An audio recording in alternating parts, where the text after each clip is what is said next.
Chers amis, bonjour, bienvenue dans mes conseils du samedi. Aujourd'hui, nous allons parler de la place des femmes dans les entreprises.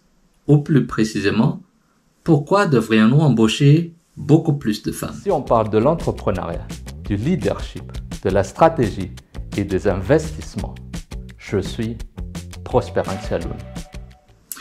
J'ai choisi ce sujet par rapport à des échanges que j'ai eus avec des clients et des partenaires récemment. Quand j'ai présenté notre business model, parce qu'on veut développer ce qu'on fait à Madagascar et on veut monter en puissance, on veut dans cette démarche s'allier avec d'autres entreprises, d'autres organisations qui ont les mêmes intérêts que nous. Ce que les gens m'ont fait remarquer, c'est que dans presque tous nos postes de direction, il y a des femmes. On est entre 70 et 75% de postes de managers, de CEO et de responsables assurés par des femmes.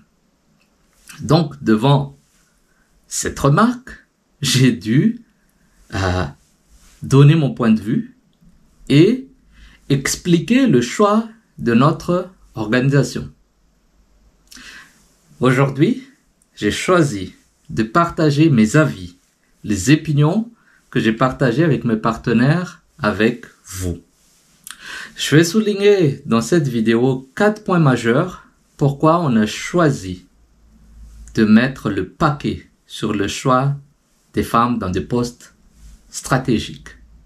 Il est vrai que la plupart des entreprises ont peur parce que les femmes peuvent partir en congé de maternité, les femmes peuvent avoir des restrictions quand il faut se déplacer pour certaines missions, les femmes peuvent être plus sensibles dans la gestion d'une équipe, mais croyez-moi, tout sera effacé et oublié quand vous aurez entendu les 4 points suivants. Votre chez vous à Madagascar en quelques clics. Maison et Tradition vous propose un pied-à-terre ou un investissement locatif. Le projet est porté par Solidis, une institution financière de confiance, partenaire entre autres de l'AFD et de la Banque mondiale. Maison et Tradition allie un gain de temps, pas de recherche de terrain, des constructions effectuées et suivies par des professionnels, mais aussi la sérénité et un emplacement accessible. Tout d'abord, en termes d'efficacité. Il y avait des études qui ont été faites par plusieurs gens et surtout à Madagascar. Un ami, consultant, formateur, je vais pas le nommer, mais il va se reconnaître s'il entend ça, m'a dit il y a quelques années de cela, il y a 7 ou 8 ans, il m'a dit le problème dans notre culture, c'est que quand on grandit à la maison, les femmes participent à tout. Les femmes participent au ménage. Les femmes participent à la préparation des repas. Les femmes participent au nettoyage. Les femmes participent presque à tout à côté de la maman dans la vie familiale. Ça forge son être, ça forge son état d'esprit, sa façon de travailler.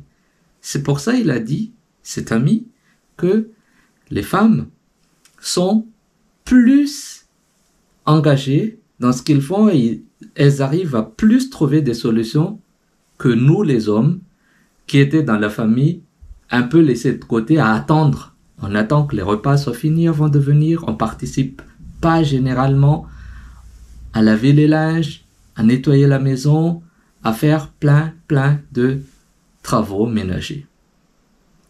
Ça m'a tiqué dans le temps. Et depuis, j'ai observé et j'ai remarqué qu'il est tout à fait vrai, selon mon point de vue, et ça n'engage que moi, que les femmes, de manière générale, sont plus efficaces. Parfois, dans des réunions, les femmes ont du mal à partager leur avis, leur opinion, parce qu'on les sous-estime. Généralement, on leur coupe la parole, on leur donne pas l'occasion de s'exprimer, parce qu'on pense que les hommes, c'est les hommes qui doivent diriger. C'est un peu sexiste, mais ça existe encore dans plusieurs cultures et dans plusieurs entreprises. Nous, chez Groupe Kentia, on a choisi de miser sur ces dames. Et jusqu'à maintenant, on ne l'a pas regretté. Au contraire, on continue à miser sur les dames. On voit, en termes d'efficacité, quand on fait les évaluations de chaque membre de l'équipe, quand on prend par groupe de sexe, le groupe d'hommes et le groupe de femmes, on est de très très loin. On a de très bons résultats en termes d'efficacité et aussi d'efficience avec les femmes. Deuxième chose, c'est tout ce qui est innovation.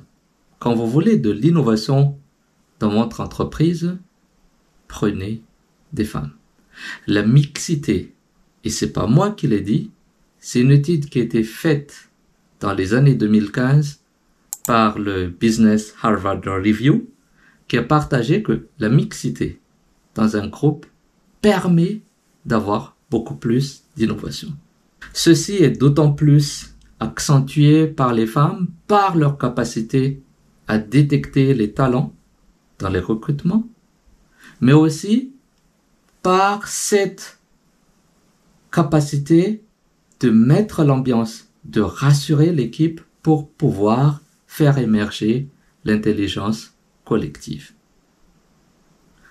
La femme a beaucoup plus d'empathie et comprend mieux. Et c'est ça qui nous amène au troisième point. Le troisième point pour moi, c'est la rentabilité financière. Pourquoi une entreprise est rentable? Parce qu'il y a beaucoup plus de ventes. Parce que les clients sont mieux servis, ils se sentent mieux compris et ils ouvrent beaucoup plus leur portefeuille. Donc, là-dessus encore, les femmes jouent un rôle important en termes d'empathie. Même si on n'est pas les meilleurs dans les services, on essaie d'apprendre chaque jour pour pouvoir offrir de très très bons services à nos clients. Mais parfois, on rate des choses. Et les femmes arrivent à rassurer les clients, non seulement en ayant le sens du détail, mais aussi à être empathie en travers les clients et à savoir parler aux clients et donner les bons arguments pour que les clients soient plus rassurés. Et effectivement, c'est un bon point pour l'entreprise. Ça améliore la performance de l'entreprise. Quatrième et dernier point, c'est la loyauté. On connaît tous l'environnement dans lequel j'étais ces derniers 6 mois, c'est Madagascar. Donc je prends l'exemple. Le taux de rotation des employés, des salariés est très très élevé. Il n'y a plus cette question de loyauté. La plupart des hommes, c'est qu'on travaille aujourd'hui, demain je cherche mieux. En termes de salaire, en termes d'avantages, en termes de plusieurs choses. Et ainsi de suite, ils changent d'entreprise sans arrêt. Généralement, les femmes sont plus stables. Les femmes sont plus loyales. Elles restent. Non seulement elles restent, mais sa façon de représenter l'entreprise à l'extérieur est différente de la façon qu'un homme représente l'entreprise à l'extérieur. Et le fait qu'elle reste, qu'elle est plus loyale que l'autre sexe, ça permet à l'entreprise d'économiser déjà en termes de recrutement, mais aussi d'avoir beaucoup plus de savoir-faire et d'expérience qui restent. Parce que chaque année, chaque employé, chaque salarié amasse de nouveaux savoir-faire. Chaque personne évolue. On les forme, ils se forment entre eux, on est formé par le travail qu'on fait, et tout ça, ce sont des capitaux non négligeables qui restent dans l'entreprise. Donc voilà, ce sont les réponses que j'ai données à mes probables futurs partenaires, et à la sortie, je me suis dit, c'est quand même pas mal de partager cela avec le monde extérieur. Partager ce point de vue.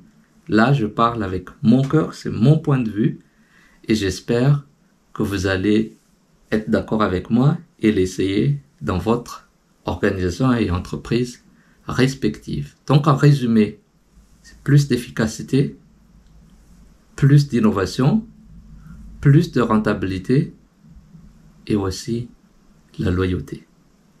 Sur ce, n'hésitez pas et n'oubliez pas de vous abonner à notre page et on se dit à très bientôt, à la semaine prochaine. Au revoir.